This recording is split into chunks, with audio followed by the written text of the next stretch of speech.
us vau conèixer treballant? Sí, ens vam conèixer a Catalunya Ràdio, que no ens vam encara gens bé al principi. Ah, no? No. Per què? Jo feia el Catalunya Vespre de 7 a 8 i ell feia el programa de 6 a 7. Ells, quan acabaven, m'intentaven fer riure a mi quan entrava a les 7. Cada dia. I jo no ric ni a la 3. Quan estic amb els cascos posats ja pot passar el que sigui, que no ric. I amb la tonteria aquesta va pensar que aquesta tia és una estúpida, la típica d'informatius que es pensa que l'important és el que explica ella, i jo pensava, aquest gracioset que es pensa que m'ha de fer riure cada vegada que començo el programa. I amb la tonteria, doncs mira, on som. Quin referent periodístic tens tu?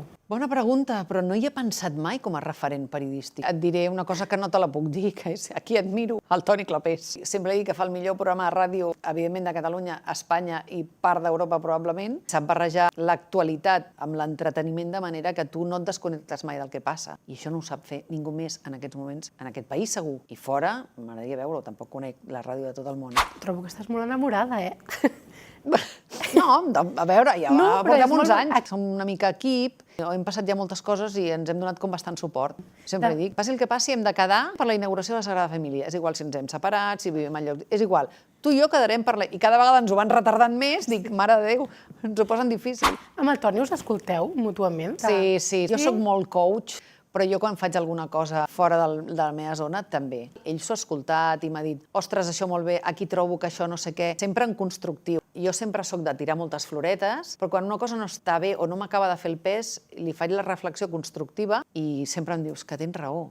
I no se m'enfada, que això també és important. Amb les fotos tinc un trauma, que és el viatge de noces. Ens vam comprar una càmera nova, però molt trauma, i jo vaig plorar molt per això. No ho he explicat gaire, però molt vaig plorar. I la botiga m'ho van muntar ells, allò que sempre t'ho muntes tu a casa, l'objectiu, el no sé què, tal.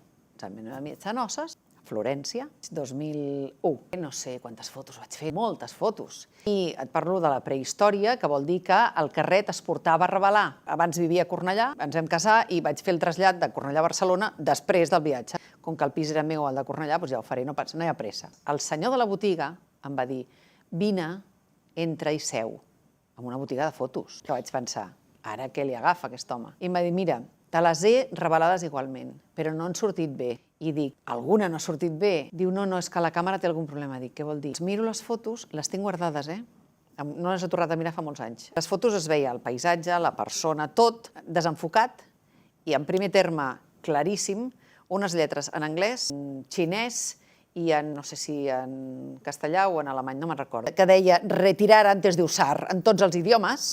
I jo no vaig comprovar-ho un cop a casa perquè vaig deixar que el senyor de la botiga m'ho fes. I totes les fotos hi ha aquelles lletres en primer terme i a darrere desenfocat qualsevol cosa de Florència. Aquest és el meu trauma. Després hi vaig haver de tornar a Florència, clar, perquè... Per fer les fotografies. Sí, per fer les fotografies. I vas aprofitant a Siena i Lucca i tota aquesta zona de... Sí, senyora, de la Toscana, molt bonica. Quina notícia t'agradaria donar? Moltes, Hi ha alguna política catalana? Què vols que et digui? La independència de Catalunya? Vols que et digui això? És que no la donaré mai. Tu creus? Jo crec. El meu pare sempre em deia, Catalunya un dia serà independent i jo no ho veuré. I fa uns anys vaig pensar, calla, que el meu pare tenia raó. Després vaig veure que no, pobre, que ell vivia d'il·lusions, no, diguéssim. Jo crec que no la donaré. Amb el temps que a mi em queda de vida laboral, tal com està el panorama en aquests moments, jo crec que aquesta notícia no la podré donar mai. Però t'agradaria? M'agradaria si la gent decidís que volgués això.